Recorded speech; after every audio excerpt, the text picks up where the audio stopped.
Sa mga pang-financial natin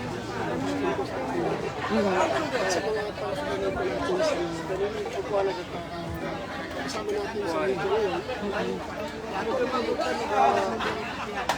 Kadalasan po sa mga ganitong pangyayari, minsan stress dahil po sa ating pagkakuhan, kalong-lang na ngayon, at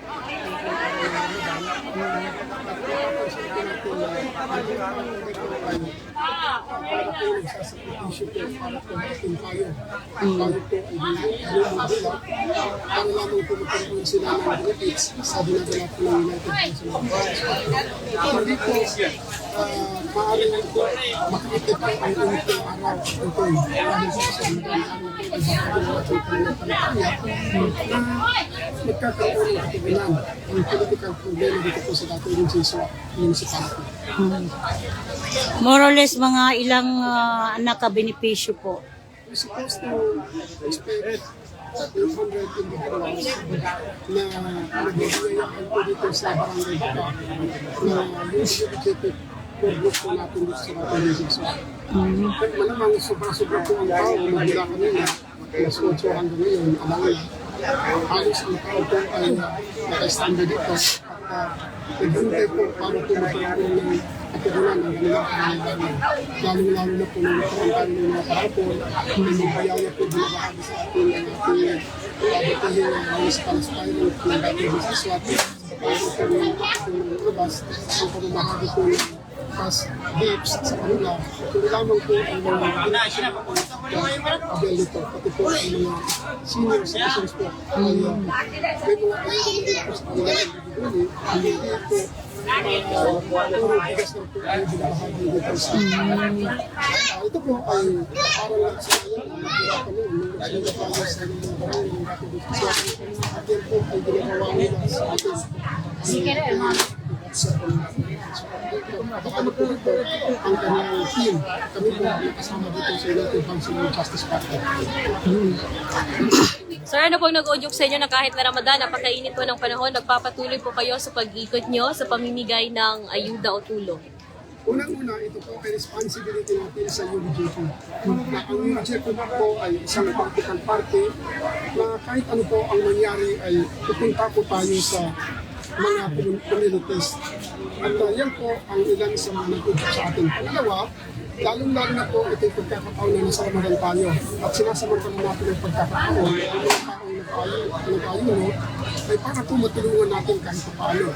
Isa, pangalawang tatlong beses po na makapaghanin po sila ng kanilang kapagkainan. Dahil sa buwan po ng Ramadan, ay talagang hindi lamang po ang mga taong may hina ang pananampalataya. Kasi ito po ang nagkakaroon. May kaya sa buhay, ay nangangailangan din po dahil sa karanasan o sa maranasan natin ganito mga pagkakataon. May ito sa bahagi ng ating mga programa na dala-dala po ng State United Bank sa mga Additional, sir? Ilang barangay na po ang natapos na. Tila pa po ang natitirang barangay hindi po ang pagkantahan.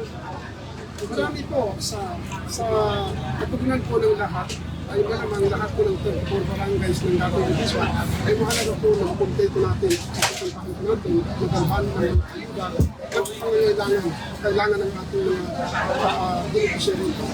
So, nagsimula po tayo doon sa Barangay Awang, so Bidyo Cluster sa Transition. Then pangalawa po is sa Dinaal Quarter, then Barangay Sumba, then pumunta naman tayo sa Westan, sa Barangay Lutong, Barangay Bagat, Tempuslo. Then ngayon, balik naman tayo sa Sibuto, then doon naman sa isang barangay sa bahagi ng Abuluto. Then ngayon, dito naman tayo sa Barangay Burgas at dito ngayon sa Barangay Baka.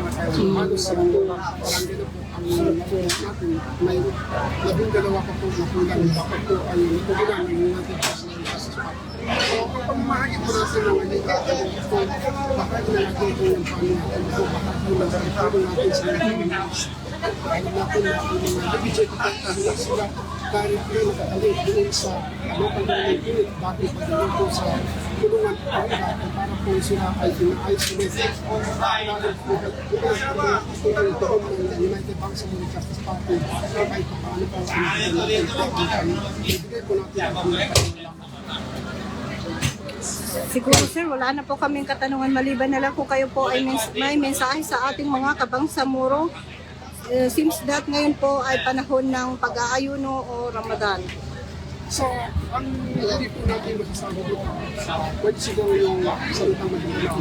In your own vernacular So, language. mga tanong sila ilan na kapapagulong tanong sa tanong, sa tanong, hindi na niyaba na nila, napakay ang niyaba na maka-improve sa kanilang tanong, kasi yun sa kanil inisangan ng lahat para sa tanong, sa pinangasanan tanong nila sa ulan ng Ramadan, kando tanong matay sa mga ginawa tanong. Kung do taman ikatulog tanong, do taman sa tanong, sa nas pang makashare tanong, magagatanong, i-share tanong, ilang mga mapiyasya ka ng mga pagalitanong, labi-labi din sa aking mapiyaya sa tanong, agamatanong agad Islam, sa making na pakakasagan tanong ang ginawa tanong, kasi yung rapid pa pagpiyaya. Umanang tanong, hindi tanong, pagpiyaya, sa benar, kasi kayo sa isang pasungkong na damat ang gagawin sa kanina ba, iapabya na sa mga tao, kailan po na malubay, panindigan. So, we encourage everyone, those in that way, to education, then to put into sacrifices para po nagkaroon ng reality ang ating pananampalataya. Mga isang buwan lang po ang pwedeng sa negosyo na gagawin natin sa pagkakaibaw at pagkakipon. Actually po, dapat tuloy po tayo sa ating normal na karangin. Kaya tayo, hindi po tayo magpapatinag sa mga ng sa atin. Gawin po natin ang dapat na nakabasa po sa batas kung ano yung tinatanong. So maraming salamat po sa atin. Happy Ramadan. Al-Mubarak po sa lahat ng mga maraming salamat. Okay, wala po nga naman. Maraming salamat sa municipal or aspirant municipal councilor, Sir Nance Polindao. And at the same time,